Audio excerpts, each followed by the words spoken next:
What is going on, guys? Thanks for joining us on Why Is It Like That podcast slash live stream today.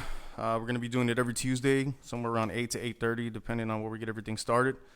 Um, Thanks for everybody for joining. Today we're going to go over transparency. That's going to be the topic of today. Transparency with what's going on with your thoughts, how it's good, bad, pros, cons, how people you can let your guard down and everything else. I'm going to go over the definition of it right quick. So I'll put it up on the screen. Transparency is the condition of being transparent. Well, duh, right? But an image, text, or positive, transparent photograph printed. But it could be your thoughts, right? Something you can see through. Plastic, glass, able to view through you. Liquidity, clarity, just letting it all out there. You know what I'm saying? So that's going to be the topic of today, and let's get this thing started.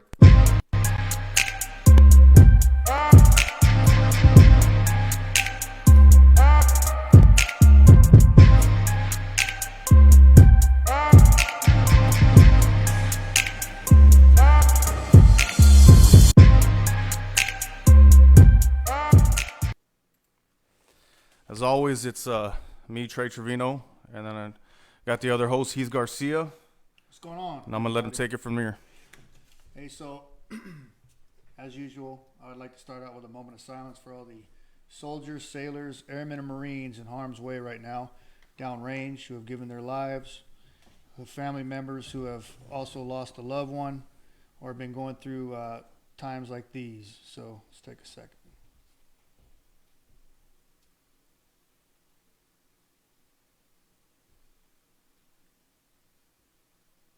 God bless you, my brothers and sisters, on this special day. All right.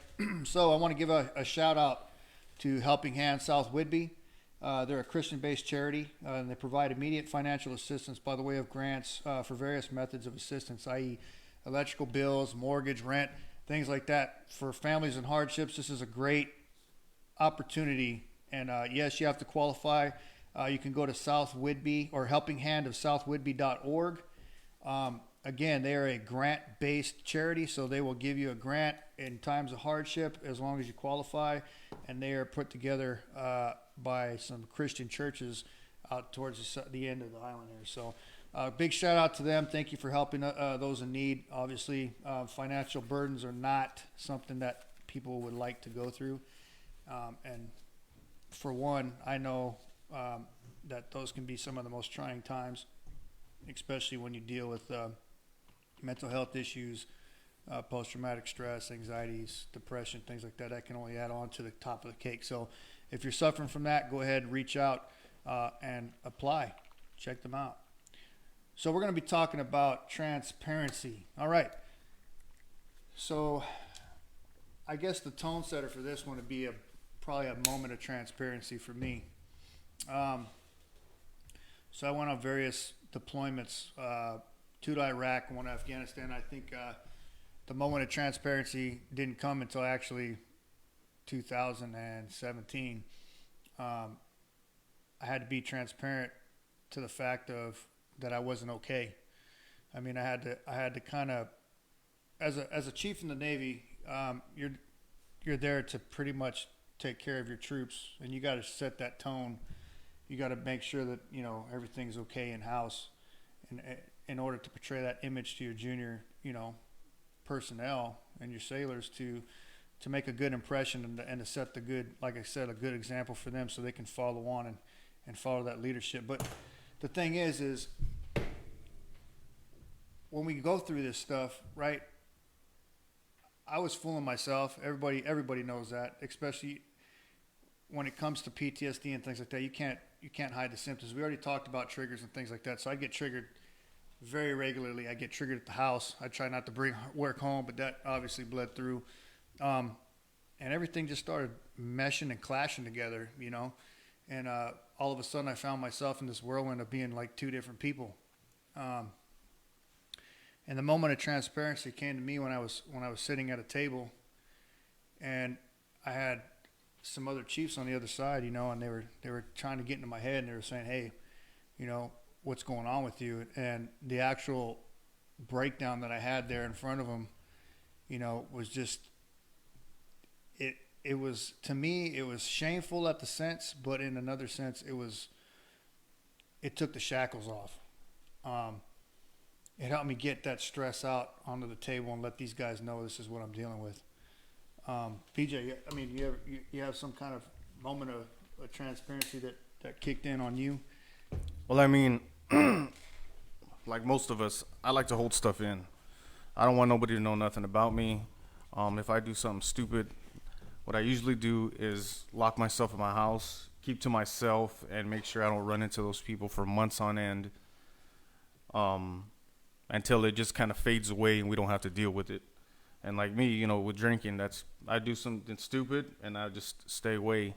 And I found out it was just many different things, but I noticed once I dealt with it straight on and I saw that there was people that were actually trying to help me, like my primo on here, Rupert Cadena, it really helps out because they're there with you through it. You're not doing it through alone. Like anything you're doing, if you let it all out there, and you can't do it with everybody because we don't trust a lot of people, but the people you do trust, if you're just clear with them and you know that they're there for you, it's going to work 100% because they're not going to let you fall down. They're not going to let you,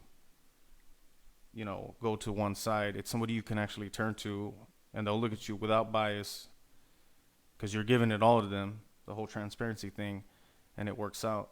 Like me going to therapy or me going to that the hypno thing, like all out there, and I feel so much better that I can turn to, so I can turn to somebody and I can tell them anything. I go talk to, the ones over here, and I can't tell them everything because I don't want to, get in trouble or anything else. Yeah, you got that stigma like you're going to get hooked up on some. Yep. Yeah, I got you. I can definitely relate to who you share things with. I mean, transparency, like we were talking about, is clarity, right? And without transparency, everything is foggy. I didn't know which way was up or down eventually with all the thoughts that were in my head. You know what I mean? And it was one of those breaking points, too. I mean, like you mentioned, your primo, my wife, man, she came through clutch for sure because I thought I was Dunsky. You know what I mean? Yeah. With all the dumb stuff I've done, especially the blow ups. Spouses shouldn't have to take that, and you know what I mean. And the actions of that, just the spur reactions of triggers and stomping off and saying real bad comments and things like that. You know what I mean? The isolation. The ignoring. Just me ignoring my family. That's like the worst. Yeah. But when I was transparent with her, man, it was like I said, it was like a breath of fresh air, like you were describing. You know what I mean? It's like I got that off my chest, and her reaction to it was amazing. Now I couldn't describe it. You know what I mean? It made me feel a certain way, and since then, we've been getting steadily better and better, and I found myself opening up to her more and more and more. Yeah. Which I should have done a long time ago, but like you said, the pride gets in the way. You know what I mean? And it makes us, transparency gives us this thing where it makes us vulnerable. You know what I mean? Mm-hmm. And vulnerability. Because you don't have control no more. Hell no. You got no more control. Yeah. And we don't like that. No. I don't like that. No. I know you guys probably don't like that. It's like when you figure you lose control of yourself, then anybody can do what they want to do, and you can't control it. You can't fix it. No. I mean, that's what I'm. And then you look at what else is involved with transparency. Potential shame. Yeah. Shame's a big word when we talk about the things we're talking about, because it prevents. It's a preventative to getting that information out there on the table to those who need to hear it. Even when you're looking for help, it's the shame. What if what are they going to think about me when I step into this room and like, hey, I just yelled at my wife and called her 30 different cuss words and threw a remote through the window, or or something like that. I just had an angry outburst, and I just knife edged my kids. Yeah, you know what I mean? Like, do that again. But things like that. Like it's hard to go talk about those things because you feel little. Yeah. And feeling little and shameful is something that military service members, especially, don't like to feel. No, and I don't know how many times I've said it just growing up. Like, I don't give a damn what people think about me. Yeah, a little bit. I think everybody to a certain extent does care what some people think about them. You know what I mean? Especially if you've already built up this image of yourself, especially like in the military where people look up to you and you have, your peers, the people, the guys that you take care of, they're looking up to you. The people above you are like, man, you're doing a good job. And then, boom, you go on some transparent stuff and you're like, man, I'm going through some stuff right now. Yeah. A lot of people will help. Like, I've had my CMC at 136 really took care of me. He's like, whatever you need, man, you let me know. Whatever you need. But, there's other people that are just like, and that's what we're afraid of. We're afraid of that, the big stigma, and some people still let it live on. Well, not only that. I mean, you look at it on a different perspective too, and you watch people walk around. Like I told you, like we had on the last podcast. You're not going to have those people walking around saying, "Yeah, I got this going on with me." You know what I mean? And kind of be transparent to everybody. You know what I mean? That's hard. That's hard for civilians too. Yeah. That's hard for everybody. That's hard for kids in school. I think it affects kids just like it affects adults. Maybe even in a worse way, because when kids are growing up, if you ask me, I mean, you could tell me different. You have your two children, and I have mine, and I have them. One's 10, going on 11, and one's 6. So it's almost a 5-year gap. So I can watch the difference, you know what I mean, of how a personality and a reputation kind of like intermingle. And it's funny to watch your kids, and they go to school, and the littlest thing will send them into tears, because they're afraid of what people will think. And that says a lot. That says a lot. Our kids can't even be transparent. No, and we expect them to be like, you tell me anything that happens, but they're still scared too. They don't want to be transparent either. I don't know if it's something that's just built into us. Like, it's a self-protect type of mode, but I mean, we got people on the air right now that feel free to throw those comments in, so we can. Trust me, you guys will help us. Let me pull up this page. Yeah, you guys will definitely help us with a lot of things too, to be able to. That's all talk about. Those are the people we got on right now that I can see with the live chat. If you're comfortable, you can post a question on here or comment or anything else. I see we got 7 viewers on there right now. If you don't feel comfortable and you'd like to remain anonymous, you could just send us a direct message on here, or me or him if you have us on social media, and we won't say your name. We'll just put the question out. Or if you want to shoot an email, just shoot it. I put it on the screen right there on whyisitlikethatpodcast@gmail.com. So any of those 3 things, this is an interactive setting where we can speak as a group. Y'all ain't here, but we're all here, in the digital world together. We can just throw it out there, That's why we put this thing together like this. So transparency.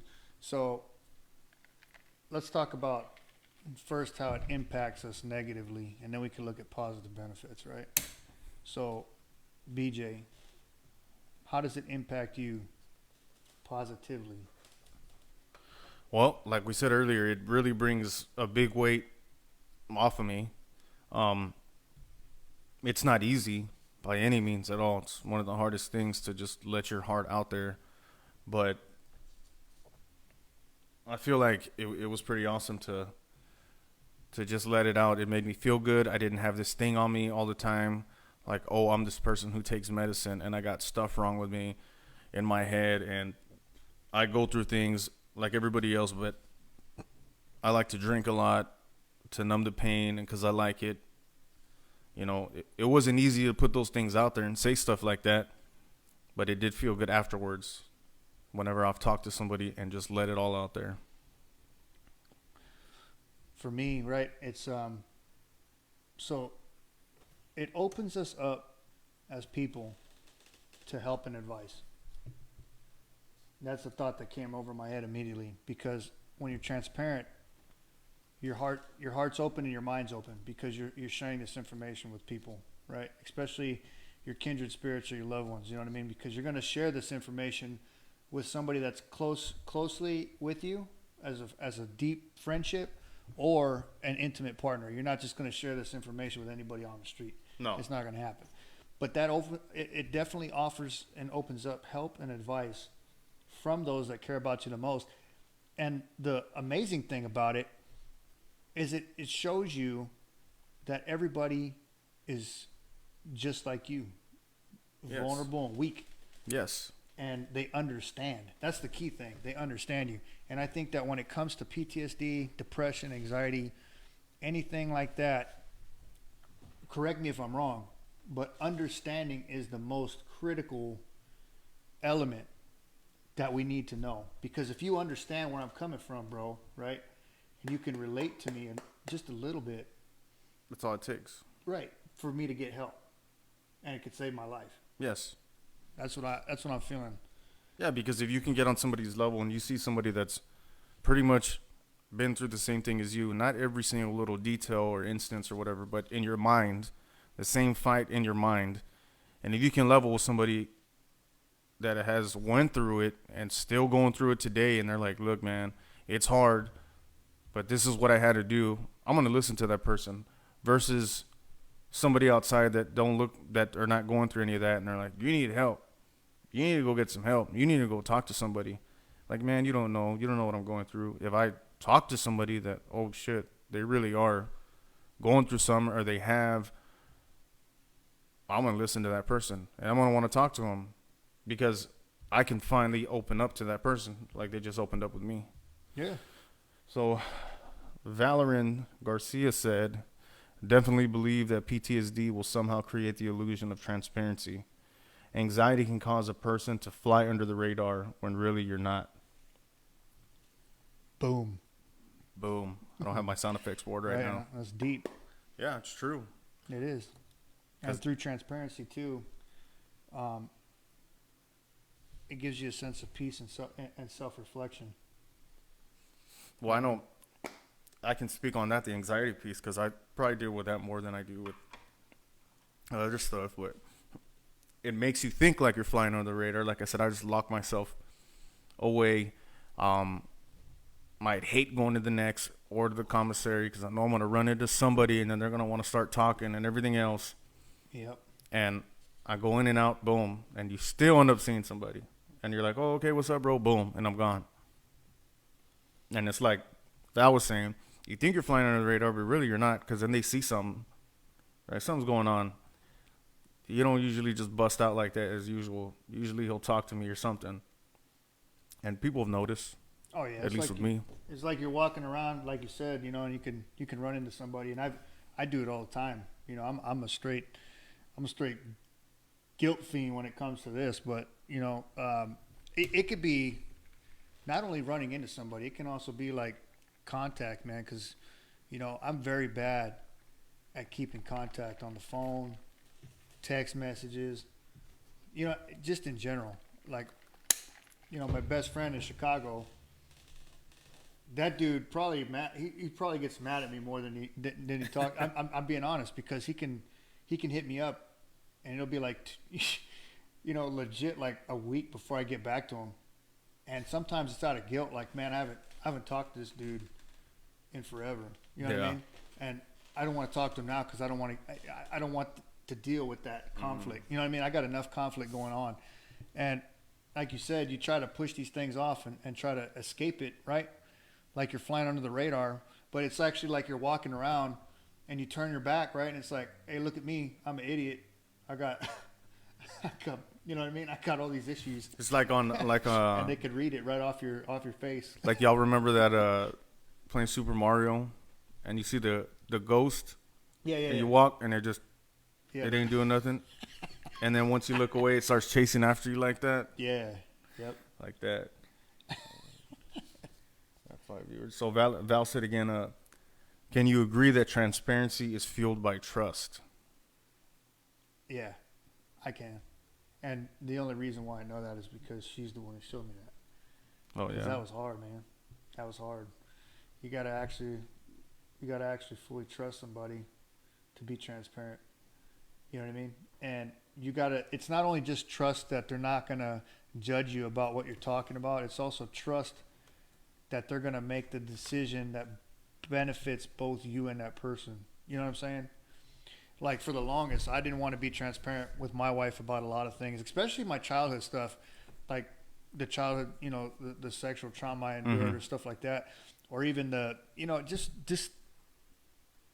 things that made me feel shameful, you know, coping mechanisms that I had. And it's like I had to put that aside and just say, you know what? I have to trust this person. She loves me. Throw it out on the table. And then just watch it unfold. And trust that she actually doesn't judge me. And like I said, she makes that decision for the best of both of you. And it actually made things better, believe it or not, you know, because it showed, it shows in an essence that vulnerability is good. And you want to be vulnerable for your partner or your intimate spouse or even your best friend. If you confide in your best friend or whoever you confide in, you know, that's what you do. The scary thing, though. Very scary, man. Vulnerability, like, that is a scary thing. Because, like, say, sorry, I keep on turning around, guys. I'm monitoring the chat and everything else that's going over here. Because if you confide in somebody and they're like, you know, you need to get help, and you do, you're scared of, like, what if you let them down again? Like, you falter again. And then you're like, well, I had the transparency and trust, but then I just broke that trust because they put a lot of work into me.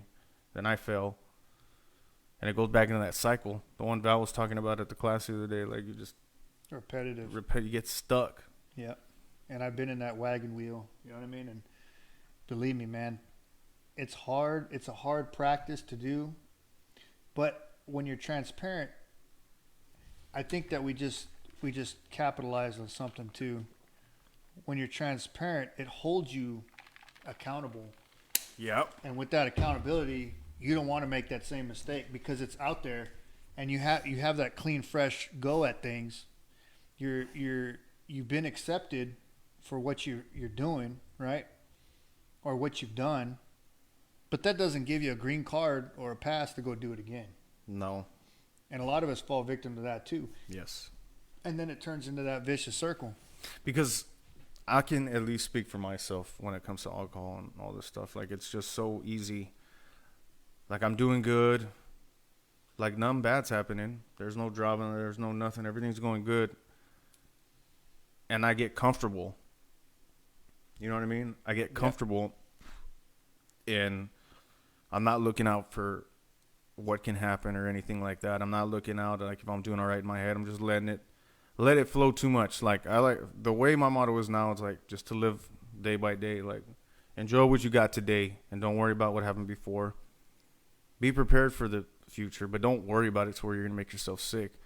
But I did to the point where I was like not worrying about anything at all. And any little thing that would happen, I would just get too comfortable and be like, I'm just going to have a couple beers, or I'm just going to do, and then it goes and it goes and it goes. And there I am freaking stuck at my house by myself because Melanie and the kids went out of town because they didn't want to deal with me. They didn't want to be here at the house with me. Ain't that the worst feeling for you? Yeah. Was it? Yeah. Explain that feeling, man. Because I know that there's a lot of people out there probably listening right now that go through that feeling of just being in that situation. Yeah, well, first of all, I just wake up like at 10 in the morning with a bottle in my hand. They're in the couch and nobody's home. I'm like, I wonder where everybody went. And then I text Melanie, and while I went out of town, you went on another bender again. And so me in my head, I'm like, well, fuck it. I'm already in the shit house anyways. I'm already doing bad. Just keep it going. And that shit would go Friday, Saturday, Sunday. Makes it easier for you. Yeah. And then finally I come to, and then I'm feeling like total guilt just setting in 1,000%. And then that guilt goes on top of what I'm feeling. And what I do, get back into it. I give like Monday off. And then Tuesday I'm back at it again. It's just like we were talking, and that goes. Look, folks, that goes for various coping mechanisms. Alcohol ain't the other one. Only one. I mean, there's drug habits that are out there. Cocaine, heroin, marijuana, you name it. Whatever your passion is that sucks you in, that temptation. You know what I mean? Pornography. The chase of chasing other women or men, whatever the case may be. That's all out there. You know what I mean? Like for me, bro, that was the big thing. Like, and I really feel bad still to this day, but I'm a better person for it because I can talk about it now, and I know that somebody else out there is listening. You know what I mean? But I used to be addicted to the chase. It wasn't about sleeping with a female or actually sealing the deal. You know what I mean? I know exactly what you're having talking about. sex. I know what you're talking about. It was simply the chase, and I think it was like I did a lot of analyzing mentally on this. After me and my wife, I mean, we went through the scuffle with this stuff over and over again, and bless her soul, she stuck with me. But it helped me to realize something, that the chase actually made me feel something. Mm-hmm. It wasn't about if I loved her or not, because I love her to death. That's my queen. I love every moment with her. I love every moment with my kids. But for some reason, I still felt dead inside, like I was used, and I didn't know anything else but death, destruction, and everything bad in the world. So why should and then all the childhood abuse, like I said, all the stuff I went through as a kid, everything. Why should I be allowed to have something good? And I know that a lot of people probably feel that out there. Why should I be given the opportunity to have this thing that's so good? And that's the wrong thinking, my friend. Because the reason why we have that thing that's good is because we've been blessed with it, right? Yep. And that's the part of being transparent is a big thing about transparency. And we could talk about this topic right here next, right? I got one more comment in a little bit. Sure.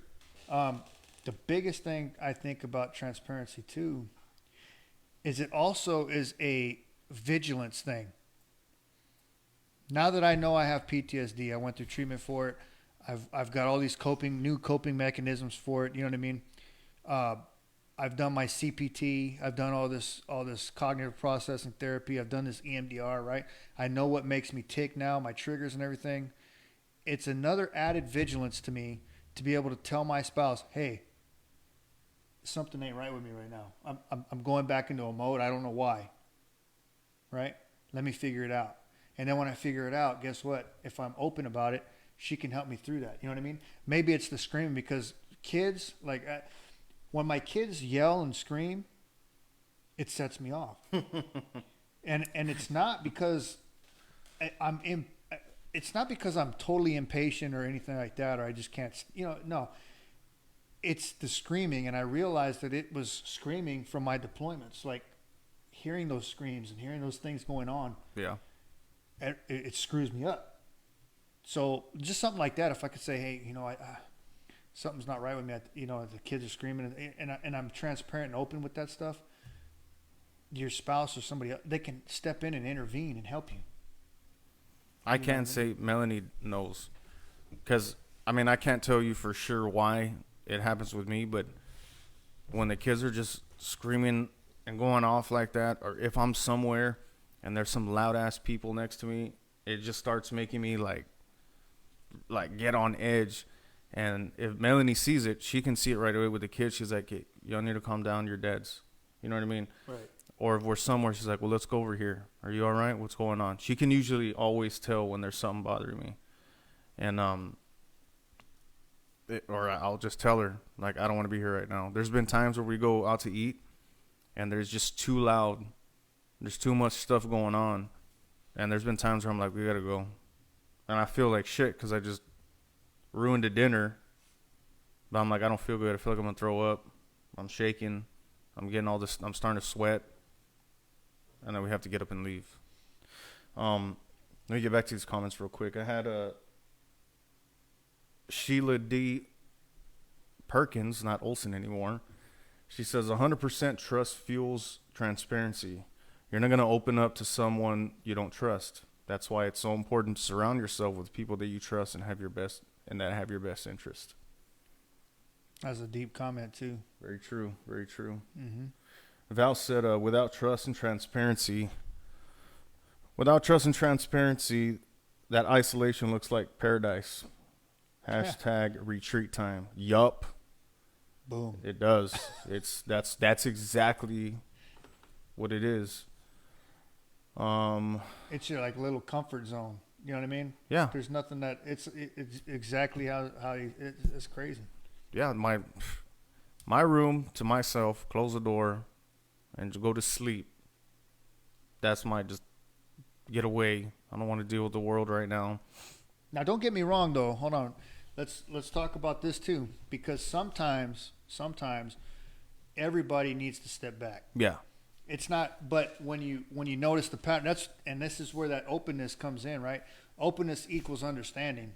You know what I mean? And transparency equals understanding, because if my wife now, right? Like say the kid issue, my kid screaming, I wasn't transparent with it, right? Okay. Guess what? There's no understanding from my wife, and all she thinks is, "Damn, this guy's acting like a straight asshole right now," and it causes a fight, right? And then me, defensive, because that's who I am, because I'm already hiding what I'm feeling anyway, because I'm not being transparent. It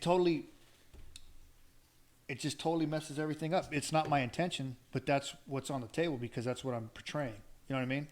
If I'm if I'm open, and I show that, you know, mutual understanding between my spouse and I, then the kid screaming, she knows, okay, he's been through combat deployments where that has been some of his trauma. You know, it's linked to his trauma, and she sees me retreat now. She knows exactly what I'm going to do. If I say, hey, babe, I'm going to go take a nap for about 30 minutes to an hour. Can you wake me up? She knows it's probably because I'm overwhelmed right now. I just need to get, you know what I mean? I need to go and take that moment and then step back into it. Now, the problem comes in where I used to do is isolation 24/7, where it was an all-day thing or all 2-day thing. Or, hey, leave me home for the weekend. I'm going to play video games. You know what I mean? You go do your own thing. I don't want to deal with nothing right now. You know what I mean? Or for my eyes, because I love you, so I'm gonna throw this out there. But like, if I have laundry, I won't do the laundry. Like, if I see it, I'll walk the hell away.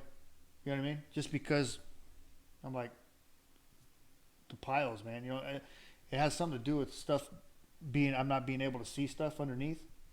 I'll walk away. And it's like, I automatically throw that to her. It's like, oh, you got it. You know what I mean? But I won't say anything. So she's like, well, what the hell? Why can't you pick up the damn clothes and put them in the, you know what I mean? Yeah. But now it's a little bit different. You know what I mean? Like, I'm learning, or I have learned to be able to address these things and say, hey, look, this is why I'm acting this way. Doesn't get me off the hook for doing the chore. No, you know what I mean? no. And I don't expect it to, but it does give her the understanding. So me and her don't end up fighting and then getting torn apart because we don't understand each other. Make sense? Yeah, like if you're doing it on purpose. Yeah. Yeah. What else you got? What's our viewers talking about? We got Serena Harris saying, your partner knowing your triggers is a huge help. My hubby can see me change when I'm triggered. Yeah. Yep, that's a big thing. I mean, that's when they know. When you're transparent with your significant other that you live with day in and day out, and they see everything, and you actually tell them what you're feeling, because we can display something. There's a whole different ball game going up in your head. Mm-hmm. And you can go years without saying anything. But if you're telling them exactly what's going on, then it'll help you, because they can see it back and forth. Like, Melanie's a very sweet woman. But when she's pissed off or something's bothering her, I know not to mess with her. I know to leave her alone, because Tasmanian devil. Yeah, because she can take a lot. She can take a lot of stuff. Me, I'm weak in the head, so any little thing. Her, it's like that, you know, that uncle or that grandpa that's real nice to you all the time, but you piss them off one time, you're like, I should not piss this person off. Yeah, It's yeah. like that. See, and I can know that off of her. And then with me, she knows when something sent me off, she can do the same thing. Or she tries to move me out of that situation, or move the kids out of that situation, or herself, or whatever's going on.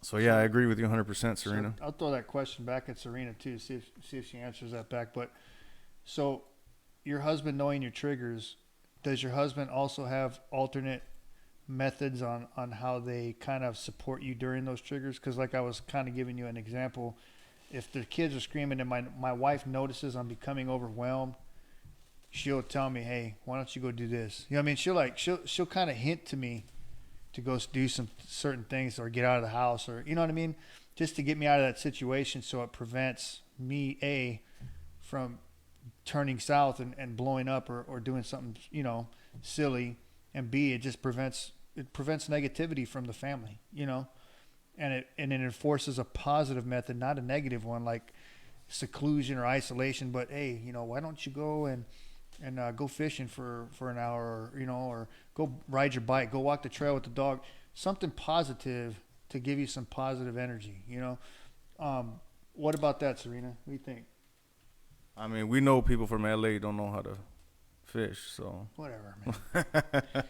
I've fished pretty good. I haven't caught nothing this season, but you know what? That's not my fault. Okay, I'm the victim. You're the victim here, man. Yeah, Serena, if you can answer that. I got my own hypnotherapist is on here right now, Susan Martin. Oh, she's amazing. If you haven't tried it and you're going through some stuff, I don't know. On my end, I say go for it. You'll uncover some things that you didn't even know that was on there. It's, from what I've heard from Heath, it's very similar to EMDR. Yeah, the way it sounds, and I mean, your therapist is on there. Yeah, so she's on there right now. If I'm wrong, man, please tell me. But the way it sounds is it's almost the same type of thing like EMDR. It kind of uncovers the same type of stuff, it just in a different method. That's what I'm thinking of. But hey, like BJ, you know, like Trey's saying, whatever works, try it. Don't sit around and do nothing, because all nothing's going to do is manifest into something worse. You know what I mean? Take that moment and be transparent. You know, honestly, the first, and you're probably going to wonder, like, well, how can you just say, just be transparent? You don't know my situation, or you don't know my life, or things like that. But I will tell you this: the first part of being transparent is be transparent with yourself. Open up to yourself. Look at yourself in the mirror and say, you know what? I got a damn problem. There's something not right with me. I realize that I'm off. It's okay to be off. What's not okay, like I had to find out the hard way, is you let that stuff manifest and turn into something it shouldn't be. And now you're a raging lunatic running around yelling and screaming, and you don't know why. We all go through trauma. We all go through things that are hard to take. We all feel meaningless sometimes. We all go into those ruts of depression or anxiety to where we feel like we're not good enough. But the key is being transparent right off the bat and saying and admitting to yourself, and then to your spouse or your loved ones or whoever your support network is, I got a problem and I need your help. Be transparent and open about it. And like I said, it opens you up to help and advice. Just like service members, they wait so long in their careers. You got guys that retire at 20 years. I got friends right now that are retired at 26, 28 years.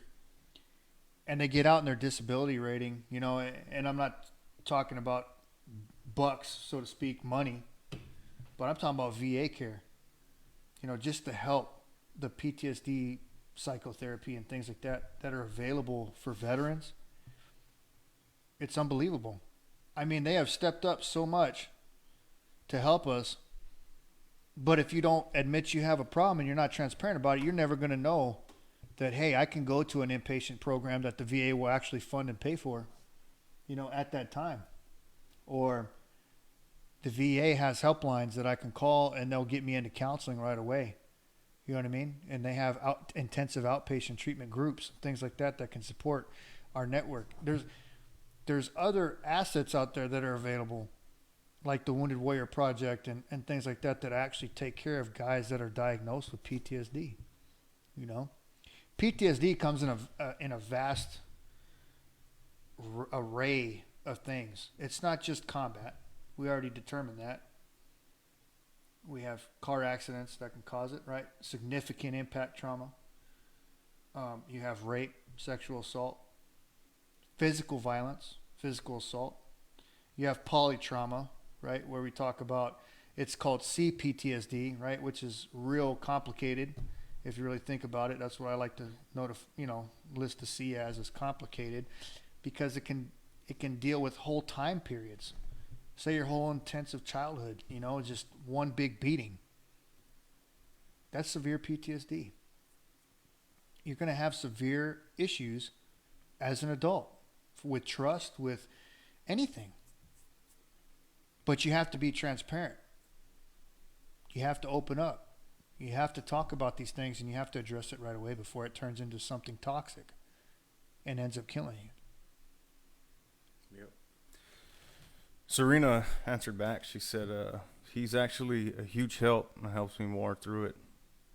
So, yeah, it just goes back to that's good. What we're saying. If you tell them, you're honest with it, then they know you got something going on. They're going to help you through it. My therapist spoke up. She said, sometimes we don't know what all their triggers are. They're often hidden deep in the subconscious. This is why different things can trigger us without us even knowing. And I'm not a therapist, but that makes total sense to me, because I've been told that, there was an episode, right, where in Utah, with the Strong Hope program, we went on a nature hike, and it's up in the Capitol. It's right behind the Capitol building, but there's this path that walks up, right? And I went through, I was towards the end of my treatment. I think I was on my last week, and I went through various EMDR. I think I went through about 12 hours of EMDR already. You know what I mean? I had a lot of things that I have had mapped out already. Like I was doing, I'd say 75% better. My wife and I were doing some real good communication over the phone. I was really excited to go back home. I didn't have I guess the point, what I'm trying to say is, like, I didn't expect anything to happen like it happened out here, but we were walking on this nature trail.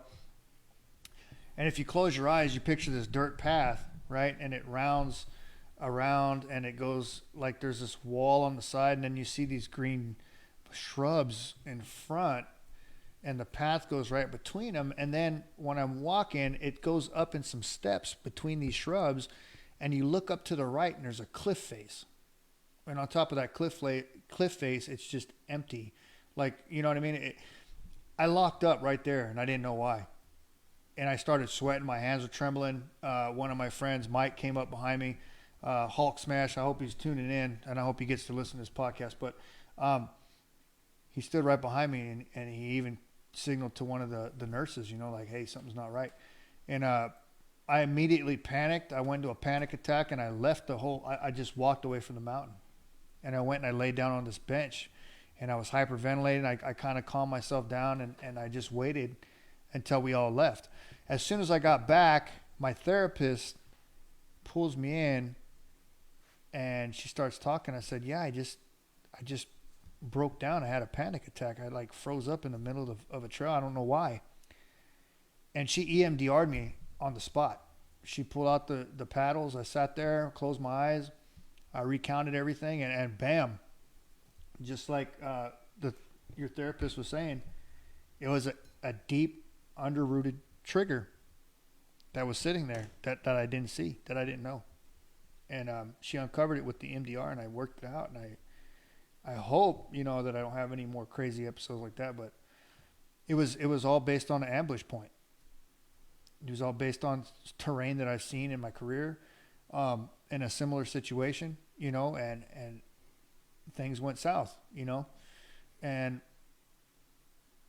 for for a vet, like I'm already thinking about going, like zooming back in there, and I shouldn't, but um, it's important, you know what I mean, that you recognize that kind of stuff. And I didn't realize, like you said, hidden trigger popped up, and we got luckily I was still in treatment, so we got to work it out, and I got to actually uncover and unroot it and figure out what caused it, and kind of put it, an ending to that story, so to speak, with the therapist there. So that was really a good experience out of a bad one. But again, it was transparency too, because I could have lied my way through it and said, oh, I was all right. I just, I wasn't feeling good, or, you know what I mean? I could have said a bunch of crap, but I didn't. And that's what I feel like is so good to have somebody that you can be transparent with, because you don't have to tell everybody. You know what I'm saying? No, but you ain't gonna tell everybody. Like you said, you're not gonna be walking around, hey, look at me. But if you have that one person, you can let it all out and find out real deep what's going on inside you. I feel like it I know it sounds corny, but it does set you free in a way. You're not held on to that, whatever it is, that you don't even know what's holding on to you. But it's something way deep in there that's holding on to you. If you just let it out, and keep saying this word transparency, but if you are transparent with it, it can't hurt you no more. You know what I'm saying? You're fighting it every single day to suppress this stuff. You suppress it so far that you don't even know what it is. And when you finally open up and let it out, I feel like that's the ultimate way to beat anything like that. Let me see what else we got here. Sheila said again, we got Sheila on here. Let's see. She says, being military, especially a woman, and reaching out for help is very hard because you constantly feel like you have to prove you're strong. You have to prove how strong you are. You never want to look as you're weak. Unfortunately, the military culture is 100% like that. I think that it's very courageous for anyone, including a woman, to come forward and say that she has an issue. It is true. I do think that a woman does have to work double time. Excuse the military jargon, but to try to get to the same, sometimes to the same. I guess, what am I trying to say? The same benefit or I guess promotions or anything like that, as far as like in comparison to men that are in the service, which is unfortunate, but it's very courageous regardless of who you are. I don't think that sex or anything like that should have any sway on being transparent and open with your issues and talking about, hey, I mean, a person can only take so much. My therapist gave me a good analogy, was talking about anybody has a coffee cup like this right here, and it's up to everybody's own individual self of when this coffee cup fills up with very hot coffee and it ends up overflowing and burning your hand. Everybody has different levels. Doesn't matter. It doesn't base off gender or anything like that. Everybody's mind is set different. So if you've had enough, speak up. You've had enough. You need to get help. Because like I said, if you let it grow to being a certain point where it's too much, then now it gets even more rooted and more of an issue. And then you start leaning towards those depression areas and suicide and things like that. And then you got these guys that are making these permanent decisions, over a temporary problem. Yep. And, unfortunately, I've lost a lot of friends that way. And it's not good. I mean, we lose 22 a day. That's the statistic. I can't even say it right. Statistic. Yeah, statistic. And that's just vets. You look at the civilian population too, and then you look at boys and girls, and social media and bullying and things like that. You got kids killing themselves now that are like super young. It saddens me, you know. I do got to give a shout out to Sheila though. She's one of the toughest, not just military women I know, but one of the toughest women I know. She's an AO. You know what I'm saying? AO is for life. But when I first got to my squadron, she was there, and I was blown away how tough she was. And we were our first squadron together, and then we went on to our second squadron with the Marines. So we had to get even that much more harder with those guys. And we all held in a lot of stuff, especially with them. You couldn't. It was all on a whole nother level of hardness. You can't be showing nothing like that. Yeah, that's true. Marines are a bunch of knuckleheads anyway. Ra? Hey, we were with them for 3 years, man. Oh. Val said, speaking about it, it's also a type of cleanse to it. If you hold on to it for too long, it'll consume you. Cleanse to the soul. Heart emoji, pray emoji. And yeah, then you definitely. And I know where she's coming from with that. It's like cleansing is a array of things, and this may sound kind of strange in a way, but she has taught me a lot of natural healing ways to actually get my mind off things. Nature is one of them. Breathing techniques. I mean, just certain scents and things. And I knew about the scents and stuff like that I use, like lavender and citrus and all this other stuff, and sandalwoods and all this, you know. But these scents actually have something that